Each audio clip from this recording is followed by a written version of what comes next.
बांझ माँ। कॉलवेल की आवाज़ सुनकर जैसे ही सुबह सुबह शांतनु ने दरवाज़ा खोला, सामने एक पुराना सा ब्रीफकेस लिए गांव के मास्टर जी और उनकी बीमार पत्नी खड़ी थी। मास्टर जी ने चेहरे के हाव भाव से पता लगा लिया था कि उन्हें सामने देख शांतनु को जरा भी खुशी का एहसास ना हुआ है। जबरदस्ती चेहरे पर मुस्कुराहट लाने की कोशिश करते हुए बोला, अरे सर, आप दोनों बिना कुछ बताए अचानक से चले आए, अंदर आइए। इस तरह से बोलते हुए उसने मास्टर साहब ब्रीफकेस उठाकर अंदर आते हुए बोले, हाँ बेटा, अचानक से ही आना पड़ा। मास्टरनी साहब बीमार हैं, पिछले कुछ दिनों से तेज फीवर उतर ही नहीं रहा, काफ़ी कमज़ोर भी हो गई हैं। गांव के डॉक्टर ने AIIMS दिल्ली में अविलंब दिखाने की सलाह दी। अगर तुम आज ऑफिस से छुट्टी लेकर ज़रा वहाँ नंबर लगाने में मदद कर सको तो बहुत ही अच्छा होगा।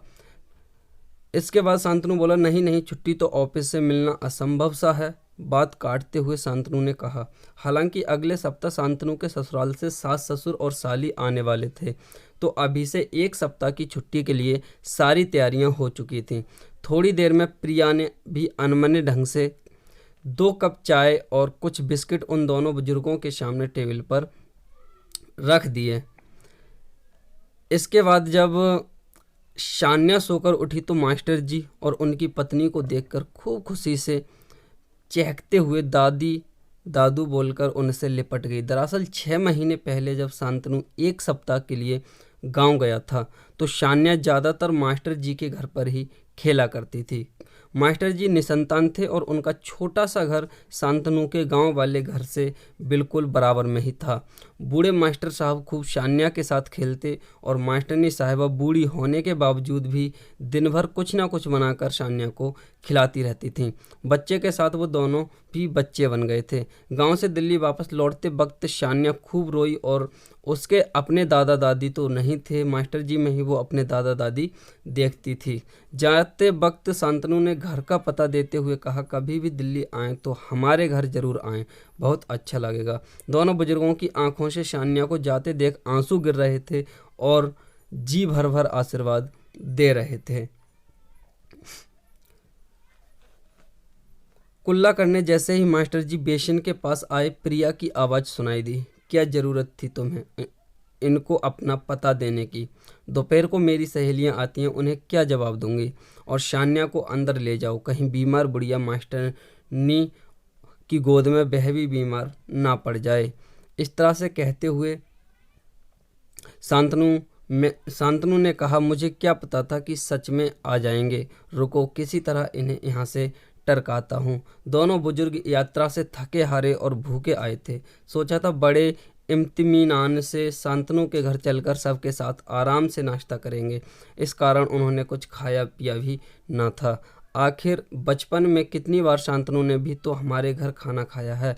उन्होंने जैसे अधिकार से उसे अब उसकी पसंद के घी के आलू पराठे खिलाते थे। इतना बड़ा आदमी बन जाने के बाद भी शांतनु उन्हें वैसे ही पराठे नहीं खिलाएगा क्या?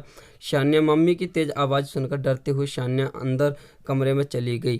थोड़ी देर बाद जैसे ही शांतनु हॉल में उनसे मिलने आया तो देखा चाय बिस्कुट वैसे ही पड़े हैं और वो दोनों जा चुके हैं। शान्या की पसंद के अपने हाथों से मास्टर जी ने नमकीन बनाकर गांव से लेते आए थे। एक पुराने पॉलीथिन में नमकीन वहीं टेबल पर दोनों बुजुर्ग छोड़कर चले गए। पहली बार दिल्ली आए दोनों बुजुर्ग किसी तरह टैक्सी से AIIMS पहुंचे और भारी भीड़ के बीच थोड़ा सुस्ताने के लिए एक जगह पर ज़मीन पर बैठ गए। तभी उनके पास एक काला सा आदमी आया और उनके गांव का नाम बताते हुए पूछा, आप मास्टर जी और मास्टरनी जी हैं ना? मुझे नहीं पहचाना, मैं कल्लू, आपने मुझे पढ़ाया है। मास्टर जी को याद आया, ये वटेसर हरिजन का लड़का कल्लू है। वटेसर नाली और मेला साफ करने का काम करता था। कल्लू को हरिजन होने के कारण स्कूल में आने पर गांव वालों को ऐतराज था, इसलिए मास्टर साहब शाम में 1 घंटे को चुपचाप उसके घर पढ़ा आया करते थे। मैं इस अस्पताल में 4th वर्गीय कर्मचारी हूँ। साफ सफाई से लेकर पोस्टमार्टम रूम की सारी जिम्मेवारी मेरी है।